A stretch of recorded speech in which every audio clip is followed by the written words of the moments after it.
If you go up to someone who you know and say, like, would you like to catch up for coffee? Let's do coffee. They're like, oh, I can't this week, but I can next week. How about Thursday, 7 p.m.? Perfect. I'll see you at this place. When was the last time someone is willing to take time out of their life to spend time with themselves? So if I wanted to get to know you, and we've had one dinner, and we had a great conversation, we're spending time here. If I wanted to get to know you, I would have to spend time with you. We'd have to meet up for coffee, a glass of wine. If I really want to get to know you, maybe we meet up once a week. Every Friday night we go out for a glass of wine, we chat for a couple of hours. After a year, I'd get to know you really well, you'd get to know me really well. But it requires me spending time with you.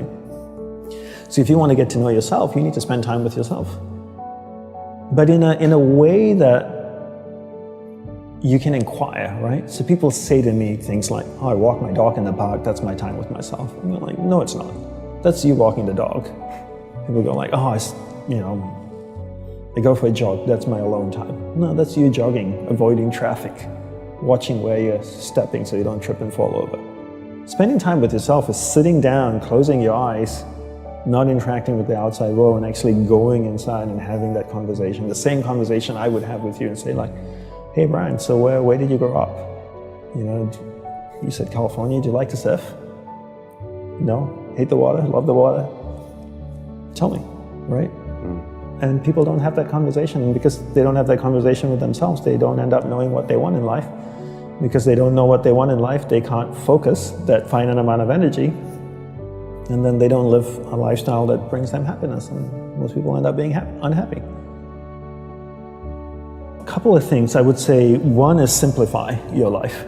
Everybody's so busy. Everybody's got a lot of things to do. We don't actually have a lot of things to do. Right, we like being distracted because then we don't have to think about ourselves. And we don't have priorities in life. Most people don't have clear priorities in life. You know, for me, my goal is to simplify my life, simplify the number of people in my life, and simplify the number of things in my life. We only have a finite amount of energy each day, right? But every year, we have more people in our lives. Is that a fair statement? More Facebook friends, you have more people you're connected with, but your energy stays the same. So that's not a proportionate growth. If your energy is increasing every year proportionately with the number of things and people in your life, then we don't have to talk about this. But your energy level is the same. But the amount of people and things in your life are growing almost exponentially. So whereas that doesn't work. So for me, it's always about simplifying first the people and things into your life, into who and what's most important, taking that finite energy that you have each day and focusing. Second step is learning how to focus and concentrate that finite amount of energy into the people and things that truly matter. Now you start to create a lifestyle that you actually love because you're invested into people and things that matter, and the byproduct of that is happiness. And you said happiness is not a goal. Is that correct? Yes, happiness is not a goal. And if you ask most people, what do you want in life? They say, I want to be happy. Right? Would that be a fair statement? I mean, literally, it's in the U.S. Constitution, I think, the pursuit of happiness. The pursuit of happiness. Right. I always say you should never pursue happiness. Don't pursue happiness. Pursue a lifestyle where the byproduct of that lifestyle is happiness. So happiness comes as a byproduct. I spend time with the people that I love. What is my byproduct? I'm happy.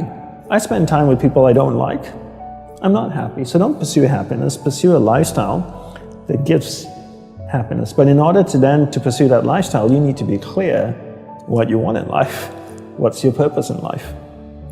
And people don't know this because they don't spend any time with themselves. People think that the more you meditate, the better it is. So 20 minutes of meditation is not as great as 3 hours of meditation. And it's actually not how we work. For us, we believed in quality as opposed to quantity. We spent the whole day preparing to meditate. What comes before meditation? Concentration. Concentration comes before meditation. So you need to learn how to concentrate in order to meditate. And we believe that you can't meditate if you can't concentrate. So we spend the whole day focusing on concentration. So when I spoke with someone in the monastery, I spoke with another monk, I gave them my undivided attention. When I worked on my laptop, I focused on working on my laptop. When I swept the sidewalk, I focused on sweeping the sidewalk.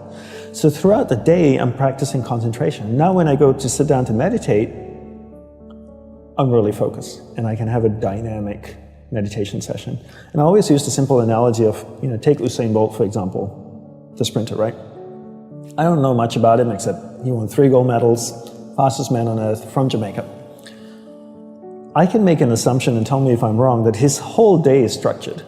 That he eats the right kinds of food and drinks the right amount of water. He goes to the gym. If you look at the boy, he's ripped, right?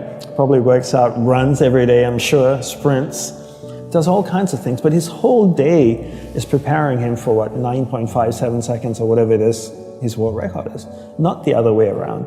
And people come up to me all the time, Brian, and they say, Dhanapani, I'm so stressed out. I've got so much happening in my life. Do you think if I meditate for 5 minutes in the morning, it'll help my whole day?